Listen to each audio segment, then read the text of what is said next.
So hello guys, good morning. कैसे हो आप सब? आपका एक बार फिर से स्वागत है आपके अपने चैनल आई विल पर, जिसमें कि हम कर रहे थे प्रीलिम्स डे की सीरीज। और आज हम जाते हैं अपने नेक्स्ट डे के करंट अफेयर्स के क्विज पर। वीडियो अच्छी लगती है लाइक कर लेना, चैनल को सब्सक्राइब कर लेना, अपने फ्रेंड्स में शेयर भी कर देना। तो चलिए स्टार्ट करते हैं आज के अपने फर्स्ट क्वेश्चन से। आज का फर्स्ट क्वेश्चन हमें क्या बोलता है, हमें कुछ स्टेटमेंट्स को कंसिडर करना है। सबसे पहले है sometimes record high temperature observed globally can be due to under water volcanic eruptions. बोल रहे हैं समटाइम्स मतलब कई बार क्या होता है, जो रिकॉर्ड हाई टेम्परेचर हो जाता है जो ग्लोबली हम एक्सपीरियंस करते हैं वो अंडर वाटर वोल्केनिक इरप्शंस के कारण होता है। कभी कभी विश्व स्तर पर देखा गया रिकॉर्ड उच्च तापमान पानी के नीचे ज्वालामुखी विस्फोट के कारण हो सकता है। बिल्कुल भी हो सकता है, पहली स्टेटमेंट बिल्कुल सही है। सेकंड बोल रहे हैं most volcanic eruption release a significant amount of water vapour and sulphur dioxide into the stratosphere which is a natural green house gas that traps it. तो ये स्टेटमेंट क्या है? ये भी स्टेटमेंट हमारी बिल्कुल सही है। तो बिल्कुल मोस्ट वोल्केनिक इरप्शन जो होते हैं वो कुछ अमाउंट का मतलब वाटर और सल्फर डाइऑक्साइड को रिलीज करते हैं स्ट्रेटोस्फेयर में, जो नेचुरल ग्रीन हाउस गैस हो सकते हैं वहाँ पे ट्रैप करते हैं गैस को। ये स्टेटमेंट भी बिल्कुल सही है। थर्ड बोल रहे Tonga island is a part of volcanic arc form due to subduction of Pacific plate under Indo Australian plate. तो आपको तो ये है कि बोले कि जो टोंगा आइलैंड है वो वोल्केनिक आर्क का पार्ट है जो मेनली पैसिफिक प्लेट का सबडक्शन हुआ उसके कारण बना है। किसके अंडर हुआ? इंडो ऑस्ट्रेलियन प्लेट के अंडर हुआ है। तो बिल्कुल सही स्टेटमेंट है। ये स्टेटमेंट भी हमें सही दे रखी है। तो तीनों ही स्टेटमेंट हमें इसके बारे में सही दे रखी है। तो हमें बतानी है करेक्ट स्टेटमेंट। ठीक है, हमें बतानी है करेक्ट स्टेटमेंट। तो करेक्ट आपको दिख रही है कि तीनों ही स्टेटमेंट इसके बारे में क्या है, हमारी करेक्ट है। ठीक है, तीनों ही स्टेटमेंट हमारी करेक्ट है। किसके बारे में? इन वोल्केनोस के बारे में। ठीक है, आराम से क्वेश्चन है और ये टोंगा का याद रखना इंपॉर्टेंट है। ठीक है, तो क्वेश्चन नंबर फर्स्ट हो गया हमारा कंप्लीट। ठीक है, सारी स्टेटमेंट इसके बारे में करेक्ट हैं। आ जाते हैं क्वेश्चन नंबर सेकंड पे। क्वेश्चन नंबर सेकंड हमें क्या बोलता है? हमें बताना है जो हैदराबाद को मतलब इंडियन यूनियन में मिलाने के लिए जो पुलिस एक्शन किया गया था तो उसको किस नाम से जाना जाता है, उसका क्या नाम रखा गया है? हैदराबाद को भारत संघ में एकीकृत करने वाली पुलिस कार्रवाई का कोड नाम क्या था? तो आपको पता होना चाहिए क्या नाम था। आप सभी को पता है क्या नाम था उसका? जल्दी बताओ, लगाओ जल्दी। उसका नाम था ऑपरेशन पोलो। ठीक है, उसका नाम क्या था? ऑपरेशन पोलो। ठीक है, उसका नाम क्या था? ऑपरेशन पोलो। ठीक है, ऑपरेशन ब्लू स्टार आपको पता है सिख मिलिटेंट के अगेंस्ट किया गया था। उसी का सेकंड पार्ट था black thunder, operation black thunder. ये दोनों ही सिख मिलिटेंट के अगेंस्ट किए गए थे, पता ही होगा मेरे ख्याल से आपको। ठीक है, सिख मिलिटेंट के अगेंस्ट किए गए थे। फिर ऑपरेशन विजय, ऑपरेशन विजय किसके लिए था? गोवा को जो लिबरेट करवाने के लिए था वो था ऑपरेशन विजय। पोलो किसके लिए था? हैदराबाद को आज़ाद कराने के लिए वो था। ठीक है, तो मेरे को एक बताना अभी जो था वो बताना मेरे को कि ऑपरेशन अजय किसके लिए है। ठीक है, मेरे को कमेंट बॉक्स में बताना ऑपरेशन अजय किसके लिए है। ठीक है, ये मेरे को कमेंट बॉक्स में कमेंट करना ऑपरेशन अजय किसके लिए चलाया गया। ये चार तो मैंने बता दिए, ब्लू स्टार और ब्लैक थंडर ये सिख मिलिटेंट्स के लिए था। ऑपरेशन पोलो हमारा हैदराबाद को लिबरेट कराने के लिए था, या फिर जिसको बोलते हैं इंडियन यूनियन में इंटीग्रेट करने के लिए था। ऑपरेशन विजय गोवा दमन दीव को इनको इंडियन यूनियन में इंटीग्रेट करने के लिए था। ठीक है, तो क्वेश्चन नंबर सेकंड आंसर हो गया सी। आ जाते हैं अपने नेक्स्ट क्वेश्चन पे। नेक्स्ट क्वेश्चन है हमारा, हमें बताना है होयसाला आर्किटेक्चर के बारे में। चारों स्टेटमेंट पहले अपने देखो भाई आपकी कौन सी आप सही लगाओगे कौन सी गलत लगाओगे। सबसे पहले बोल रहे हैं, सबसे पहले होयसाला आर्किटेक्चर 11 से 14 सेंचुरी में कर्नाटक साउदर्न कर्नाटका में डेवलप हुआ। बिल्कुल भाई, क्योंकि ये डायनेस्टी वहीं पे थी तो वहीं पे होएगा। बिल्कुल सही स्टेटमेंट दे रखी है। सेकंड बोल रहे हैं it has a unique style of blending elements of Dravida and नगारा आर्किटेक्चर। बिल्कुल भाई, आप सभी को पता होना चाहिए वहाँ पे क्या था, द्रविड़ा और नगारा का ब्लेंडिंग थी। बिल्कुल सही स्टेटमेंट है ये भी। थर्ड बोल रहे हैं ये है इसमें मल्टीपल श्राइन्स इंक्लूड होती हैं एक सेंट्रल पिलर्ड हॉल के अराउंड एक स्टार शेप्ड लेआउट में। बिल्कुल भाई, यहाँ पे स्टार शेप्ड लेआउट में चारों तरफ ये होते हैं सेंट्रल पिलर हॉल के अराउंड। बिल्कुल सही स्टेटमेंट दे रखी है हमें। फोर्थ बोल रहे हैं ये जो है टिपिकली रेड सैंडस्टोन में बना होता है। तो एक चीज़ ध्यान रखना, ये जो है टिपिकली रेड सैंडस्टोन में नहीं, सोप स्टोन का यहाँ पे यूज़ होता है, सैंडस्टोन का यहाँ पे यूज़ नहीं होता। किसका यूज़ होता है यहाँ पे? मेनली सोप स्टोन का यहाँ पे यूज़ होता है। ठीक है, होयसाला आर्किटेक्चर में। तो ये स्टेटमेंट हमारी गलत है कि यहाँ पे लाल बलुआ पत्थर का यूज़ होता है। सोप स्टोन को क्या बोलते हैं हिंदी में, मेरे को ये भी बताना। ठीक है, तो यहाँ पे मेनली सोप स्टोन का यूज़ होता है। ठीक है, ध्यान रखना। तो फोर्थ स्टेटमेंट रॉन्ग है, first second and third statement correct है। हमें बतानी क्या है? करेक्ट स्टेटमेंट बतानी है। तो तीनों ही स्टेटमेंट हमारी इसके बारे में क्या है? करेक्ट है। ठीक है, 3 स्टेटमेंट करेक्ट है। वैसे 4 दे रखी है ना, तो हमारी 3 करेक्ट है। एक स्टेटमेंट हमारी इसके बारे में क्या दे रखी है? रॉन्ग दे रखी है। ठीक है, तो ये क्वेश्चन हो गया हमारा कंप्लीट। आ जाते हैं अपने नेक्स्ट क्वेश्चन पे। नेक्स्ट हमें किसके बारे में देखना है? यूनेस्को वर्ल्ड हेरिटेज साइट के बारे में। यूनेस्को वर्ल्ड हेरिटेज साइट के बारे में देखो, यूनेस्को वर्ल्ड हेरिटेज साइट देख लेते हैं। बोल रहे हैं यूनेस्को वर्ल्ड हेरिटेज साइट एक ऐसा एरिया या ऑब्जेक्ट होती है that is recognised for is outstanding universal value under convention concerning the protection of world cultural and natural heritage 1972। तो ये स्टेटमेंट क्या दे रखी है, बिल्कुल सही दे रखी है भाई हमें कि वर्ल्ड हेरिटेज साइट एक ऐसा एरिया होता है जहाँ पे आउटस्टैंडिंग यूनिवर्सल वैल्यू होती है किसी चीज़ की, और ये किस के अंडर होते हैं, protection of world cultural and natural heritage के अंडर होता है। बिल्कुल सही स्टेटमेंट दे रखी है। सेकंड बोल रहे हैं कंचनजंगा नेशनल पार्क जो है ये ओनली साइट है इंडिया से जो मिक्स्ड हेरिटेज साइट के अंडर है। तो ये स्टेटमेंट क्या, बिल्कुल सही स्टेटमेंट है। Kanchenjunga national park only site है इंडिया से जो मिक्स्ड कैटेगरी में है, ठीक है, बिल्कुल सही स्टेटमेंट है। ये मिक्स्ड कैटेगरी में है और इंडिया में अगर 2023 की बात करें तो टोटल, अगर वर्ल्ड हेरिटेज साइट की बात करें तो टोटल 42 वर्ल्ड हेरिटेज साइट हैं, जिसमें से 34 तो कल्चरल हैं, 34 तो जो हमारी कल्चरल साइट हैं, 7 हमारी नेचुरल साइट्स हैं, ठीक है, 7 ये याद रख लो, ये नेचुरल हैं, कुछ हमारी कल्चरल है और मिक्स्ड में हमारी एक आती है जो है कंचनजंगा नेशनल पार्क, ठीक है, इसमें हमारी एक आती है, ठीक है, कंचनजंगा नेशनल पार्क, ठीक है, बिल्कुल सही स्टेटमेंट दे रखी है। थर्ड बोल रहे हैं India is among the top 5 countries with maximum number of UNESCO world heritage site. नहीं, देखो सबसे ज़्यादा जो यूनेस्को वर्ल्ड हेरिटेज साइट हैं वो टॉप 5 में नहीं है, इंडिया टॉप 6 में है, मतलब 6th नंबर की कंट्री है India. 6th largest number of जो यूनेस्को वर्ल्ड हेरिटेज साइट है वो 6th नंबर की है इंडिया में, ठीक है, तो पहले 5 में नहीं है, पहले 6 में आप बोल सकते हो, पहले 6 में है, ठीक है, तो ये ध्यान रखना। तो first and second statement correct है, थर्ड स्टेटमेंट रॉन्ग है। हमें बतानी है क्या, करेक्ट स्टेटमेंट बतानी है, सही स्टेटमेंट बतानी है। तो 2 स्टेटमेंट सही है, 1 स्टेटमेंट रॉन्ग है, तो हमारा आंसर क्या हो जाता है इसके बारे में, बी, ठीक है।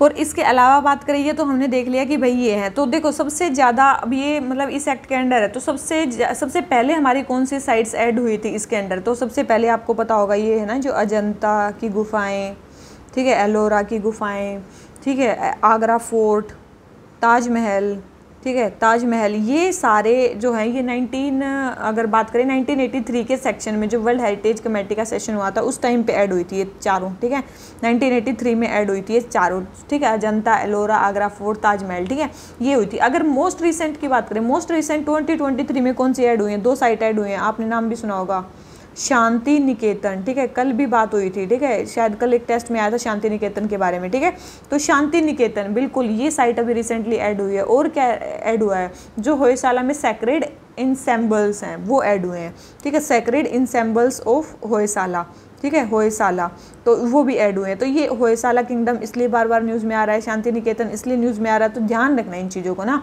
ठीक है, ध्यान रखना। तो ये अभी 2023 में ये 2 चीज़ें जो हैं ये ऐड हुई हैं, ठीक है, ध्यान रखना इसको। और एक और चीज़ ध्यान रखना, एक और चीज़ आपको क्या ध्यान रखनी है कि भाई अलग अलग टाइम पे 2 साइट्स को, हम जो इंडिया की 2 साइट्स को इंडेंजर्ड, इसी में मतलब यूनेस्को वर्ल्ड हेरिटेज साइट की इंडेंजर्ड कैटेगरी में भी लिस्ट किया गया है। किसमें, इंडेंजर्ड कैटेगरी में भी लिस्ट किया गया है, ठीक है, ध्यान रखना, इंडेंजर्ड कैटेगरी में लिस्ट किया गया। वो कौन सी 2 साइट्स हैं अलग अलग टाइम पे, एक तो है हमारी मानस वाइल्ड लाइफ सेंचुरी, एक तो है हमारी मानस वाइल्ड लाइफ सेंचुरी। मानस वाइल्ड लाइफ सेंचुरी को 1992 से लेके 2011 तक इंडेंजर्ड कैटेगरी में रखा गया था, ठीक है, क्यों, क्योंकि यहाँ पे पोचिंग होती थी, बोडो जो मिलिशिया थी वहाँ की एक्टिविटी ज़्यादा थी, ठीक है, मिलिटेंट यहाँ पे थे, तो इसके कारण इनको रखा गया था।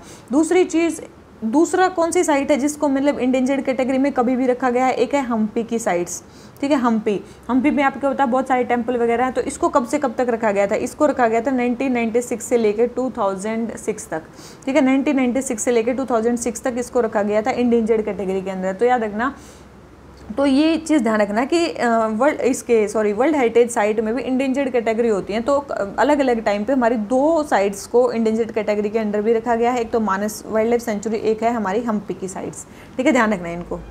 और अभी भी अगर बात करें इसकी एक टेंटेटिव लिस्ट भी होती है वर्ल्ड हेरिटेज साइट में, मतलब लिस्ट होने से पहले ये टेंटेटिव लिस्ट बनाई जाती है जो मतलब हो सकती हैं फ्यूचर में।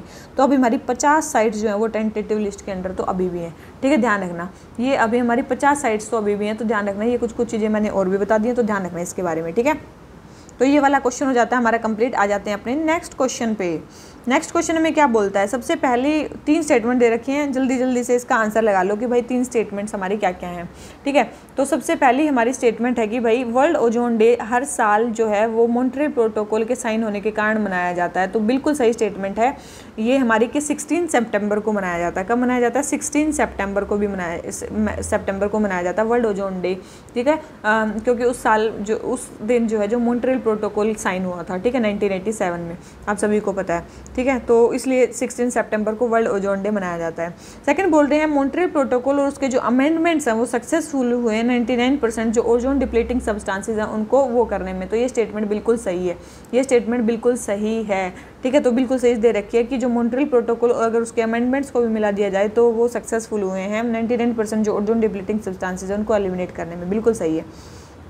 थर्ड बोल रहे हैं इंडिया कूलिंग एक्शन प्लान का मेन एम है रिफ्रिजरेंट ट्रांजिशन को एड्रेस करना, एनर्जी एफिशिएंसी, टेक्नोलॉजी एडवांसमेंट जो कूलिंग सिस्टम है उनको देखना। तो ये कूलिंग सिस्टम से रिलेटेड जो भी चीज़ें हैं उनको देखने में मेनली है ये इंडिया कूलिंग एक्शन प्लान। तो ये स्टेटमेंट क्या बिल्कुल सही है, ये भी हमारा उसी के लिए है, ठीक है। तो तीनों ही स्टेटमेंट हमारी इसके बारे में करेक्ट है। तो हमारा आंसर क्या हो जाता है, तीनों स्टेटमेंट करेक्ट है। तो हमें पता नहीं क्या थी, करेक्ट स्टेटमेंट बतानी थी, तो तीनों ही स्टेटमेंट करेक्ट है। तो हमारा आंसर क्या हो गया इसका, सी, ठीक है। क्यों सी आंसर हुआ आपको पता चल गया, इसका आंसर सी क्यों है, क्योंकि सारी स्टेटमेंट इसके बारे में क्या है, करेक्ट है, ठीक है।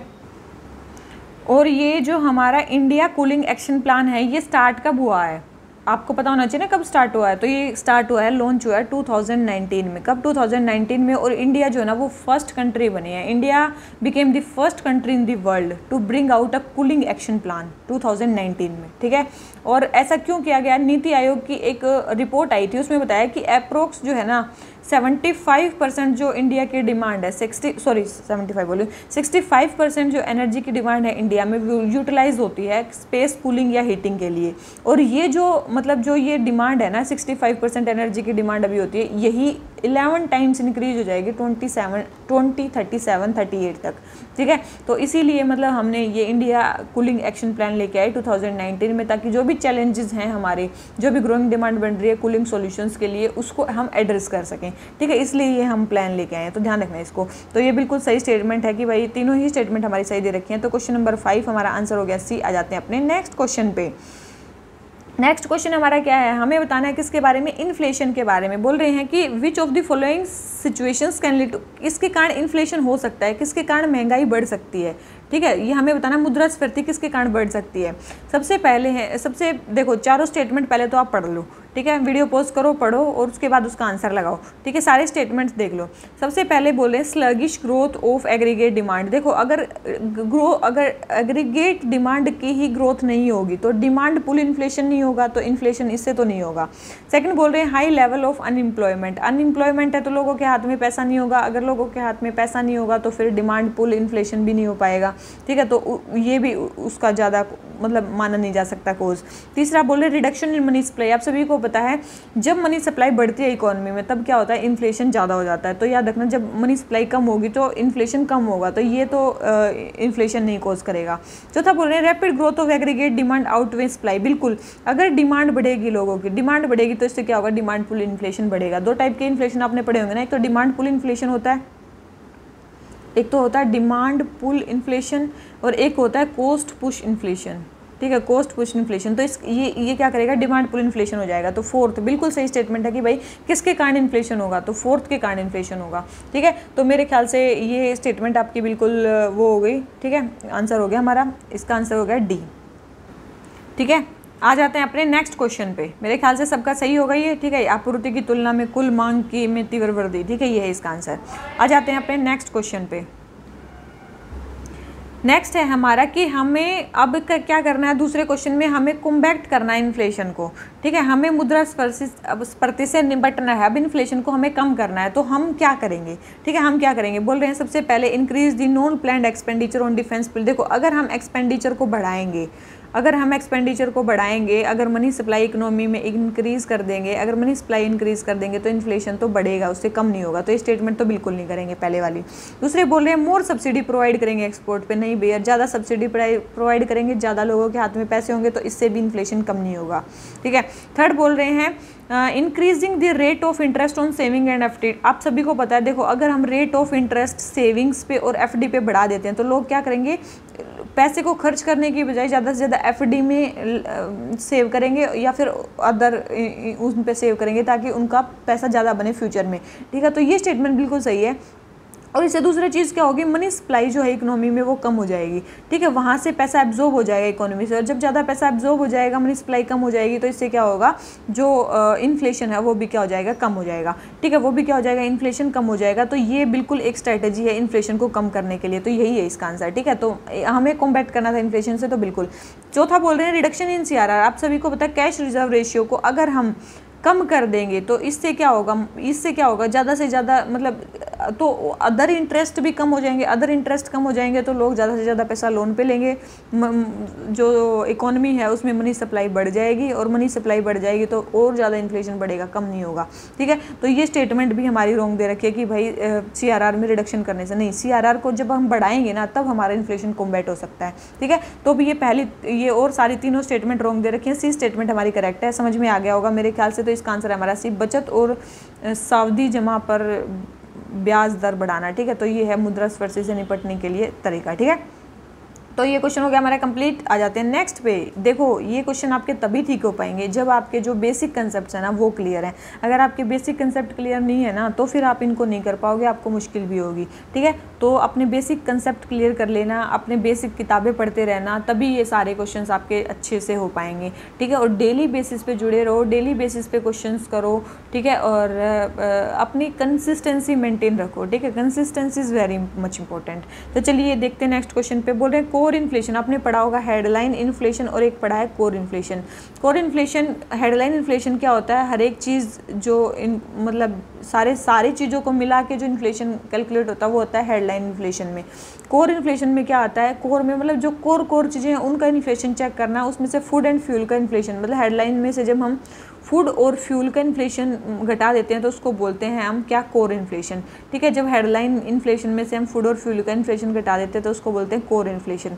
तो ये बोले core inflation is the major of the total inflation with in an economy including commodities such as food and energy. नहीं, फूड और एनर्जी को मिला के जो इन्फ्लेशन होता है वो क्या होता है, हेडलाइन इन्फ्लेशन होता है, वो कोर इन्फ्लेशन नहीं होता। कोर इन्फ्लेशन इनको घटा के होता है। सेकंड बोल रहे हैं core inflation typically rises and falls more gradually than inflation in food. बिल्कुल, फूड और फ्यूल का इन्फ्लेशन जल्दी घटता रहता है, बढ़ता रहता है, ये बहुत ज़्यादा वोलाटाइल है, इसीलिए कोर इन्फ्लेशन जो है वो मतलब कोर इन्फ्लेशन मतलब जो कोर इंडस्ट्रीज का इन्फ्लेशन रहेगा वो थोड़ा कम ग्रेजुअली गिरता है और बढ़ता है, ठीक है। तो वो ज़्यादा कंसिस्टेंट रहता है, उतना ज़्यादा वोलाटाइल नहीं होता। तो ये स्टेटमेंट बिल्कुल सही दे रखिए कि जो कोर इन्फ्लेशन है वो ज़्यादा क्या रहता है हमारा, मुद्रास्फीति आमतौर पर मुख्य मुद्रास्फीति आमतौर पर भोजन और ईंधन की मुद्रास्फीति की तुलना में अधिक धीरे धीरे बढ़ती है और घटती है। बिल्कुल ये स्टेटमेंट सही है और ये स्टेटमेंट हमें रॉन्ग दे रखी है, ठीक है। तो फर्स्ट स्टेटमेंट रॉन्ग है, सेकंड स्टेटमेंट करेक्ट है। हमें क्या बतानी है, देख लो भाई, करेक्ट स्टेटमेंट बतानी है। करेक्ट आपको दिखी रही है कौन सी स्टेटमेंट है, सेकंड स्टेटमेंट हमारी करेक्ट है, ठीक है। सेकंड स्टेटमेंट हमारी करेक्ट है, तो हमारा आंसर क्या हो गया, बी। आ जाते हैं नेक्स्ट क्वेश्चन पे। नेक्स्ट हमारा क्या है, बताओ भाई इसके बारे में, इंट्रेंस्ड इन्फ्लेशन किसको बोलते हैं, मेरे को जल्दी से बताओ इंट्रेंस्ड इन्फ्लेशन क्या है। देखो पढ़ ली होंगी मेरे ख्याल से, चारों स्टेटमेंट पढ़ ली इंट्रेंस्ड इन्फ्लेशन के बारे में। ये देखो इंट्रेंस्ड इन्फ्लेशन, ठीक है, इंट्रेंस्ड इन्फ्लेशन के बारे में बताना है। और इसमें क्या है, उलझी हुई मुद्रास्फीति के बारे में बताना है, क्या होती है। लगा लिया होगा आंसर मेरे ख्याल से। देखो इसका आंसर है क्या कि जब भी इन्फ्लेशन, मान लो कि इन्फ्लेशन जिस भी कारण से हुआ, मान लो कि इन्फ्लेशन जिस भी कारण से हुआ, मान ले कि अनएम्प्लॉयमेंट के कारण हो गया, अनएम्प्लॉयमेंट के कारण इन्फ्लेशन हो गया, हमने जिस कारण से इन्फ्लेशन हुआ उस कारण को भी हटा दिया, मतलब वो कारण तो खत्म हो गया लेकिन तब भी इन्फ्लेशन है, तो उसको बोलते हैं इंट्रेंस्ड इन्फ्लेशन, ठीक है। मुद्रास्फीति जो इसे उत्पन्न करने वाली तात्कालिक समस्याओं के समाधान हो जाने के बाद भी बनी रहती है उसको बोलते हैं इंट्रेंस्ड इन्फ्लेशन। उलझी हुई मुद्रास्फीति मतलब जिसके कारण से मुद्रास्फीति हुई थी, हमने वो उस चीज़ का सॉल्यूशन भी निकाल दिया लेकिन अभी भी मुद्रास्फीति कम नहीं हुई, अभी भी मुद्रास्फीति है, तो उसको बोलते हैं क्या, उलझी हुई मुद्रास्फीति या फिर इंट्रेंस्ड इन्फ्लेशन, ठीक है। तो inflation that tends to stick around even after the immediate problems that spurred it on have resolved, तो इसको बोलते हैं क्या, इंट्रेंस्ड इन्फ्लेशन। याद रखना इस टर्म को, ठीक है। तो आंसर हमारा क्या हो गया, बी। आ जाते हैं अपने नेक्स्ट एंड लास्ट क्वेश्चन पे। नेक्स्ट क्वेश्चन क्या है, आप लेफर कर्व, आपने दो कर्व तो बड़े अच्छे से पढ़े होंगे, लेफर कर्व और फिलिप्स कर्व, ठीक है, दो दिख रहे हैं आपको, ठीक है। ये है लाफर कर्व और फिलिप्स कर्व, आप सभी को पता है। फिलिप कर्व के बारे में तो जिसने नहीं भी पढ़ा है उसको भी पता है। फिलिप कर्व क्या होता है, इन्फ्लेशन और अनएम्प्लॉयमेंट, इनवर्स रिलेशनशिप, इन्फ्लेशन और अनएम्प्लॉयमेंट के बीच का जो वो होता है उसको बोलते हैं क्या, फिलिप कर्व, ठीक है। फिलिप कर्व इसको बोलते हैं, ठीक है। तो ये होता है जो एक्सप्लेनेशन अपोजिट दे रखे हैं, ठीक है। मुद्रास्फीति और बेरोजगारी का जो शिखर और विपरीत संबंध होता है उसको बोलते हैं क्या हम, फिलिप्स कर्व। ये होता है फिलिप्स कर्व। दूसरा बोले लेफर कर्व। लेफर कर्व क्या होता है, is a economic concept develop to show the relationship between tax rate और टैक्स रिवेन्यू। टैक्स रेट और टैक्स रिवेन्यू, टैक्स रेट और टैक्स रिवेन्यू, ठीक है। ये है मान लो कि टैक्स रिवेन्यू और ये मान लो टैक्स रेट, ठीक है। जैसे जैसे टैक्स रेट बढ़ेगा टैक्स रिवेन्यू बढ़ेगा, लेकिन वो एक अमाउंट तक ही बढ़ेगा, फिर क्या हो जाएगा, कम होने लग जाएगा। मेरे ख्याल से यही है हमारा लेफर कर्व। ये है लेफर कर्व और ये है हमारा क्या, फिलिप कर्व। तो याद रखना टैक्स रेट और टैक्स रिवेन्यू के बीच में जो हमारा रिलेशनशिप होता है वो होता है लेफर कर्व और फिलिप कर्व होता है हमारा ये वाला, ठीक है। तो हमें बतानी है इनके बारे में इनकरेक्ट स्टेटमेंट। दिख रही है आपको, तो आपको दिख रहा होगा दोनों अपोजिट एक्सप्लेनेशन दे रखे हैं, तो दोनों ही स्टेटमेंट हमारी क्या दे रखे हैं, इनकरेक्ट दे रखे हैं। तो दोनों ही स्टेटमेंट हमारी गलत है। इनकरेक्ट मतलब गलत, तो कौन सी स्टेटमेंट गलत है, आपको दिख रहा है दोनों ही स्टेटमेंट गलत है। तो हमारा आंसर क्या हो गया, सी, ठीक है। हमारा आंसर क्या हो जाता है, सी, ठीक है। तो ये आपको पता चल गया टैक्स रिवेन्यू, टैक्स रेट, और यहाँ पे क्या है, यहाँ पे अनएम्प्लॉयमेंट और यहाँ पे क्या है, इन्फ्लेशन। जैसे जैसे यही है ना, हाँ इन्फ्लेशन, तो यही है भाई हमारा, देख लिया आपने। तो ये हमारा फिलिप कर्व है, इसके अनएम्प्लॉयमेंट और इन्फ्लेशन के बीच का जो कर्व है, और ये हमारा टैक्स रेट और टैक्स रिवेन्यू के बीच का, ठीक है। तो ये हो गए हमारे टोटल क्वेश्चन 10 आज के। वीडियो अच्छी लगी हो लाइक कर लेना, चैनल को सब्सक्राइब कर लेना, और ज़रूर से ज़रूर सब्सक्राइब कर लेना, और अपने फ्रेंड्स में ज़्यादा से ज़्यादा शेयर करो। नहीं करना है तो भाई पढ़ते रहो, क्या कर सकती हूँ मैं, आप नहीं करोगे तो, ठीक है। लेकिन मेरी रिक्वेस्ट पे ज़्यादा से ज़्यादा इसको शेयर करो, इस इनिशिएटिव को, और डेली बेसिस पे क्वेश्चन करो और पढ़ते रहो, ठीक है। पढ़ते रहो, पढ़ना बहुत ज़रूरी है, ठीक है। तो चलिए इसी नोट पर हम आज का लेक्चर ख़त्म कर लेते हैं guys. Thank you very much, bye bye for and thank you for what, thank you for liking the video, thank you for watching the video, thank you for sharing the video, ठीक है। बहुत सारे बच्चे share करते हैं, so thank you very much from my side and thank you for loving our initiatives, thank you very much।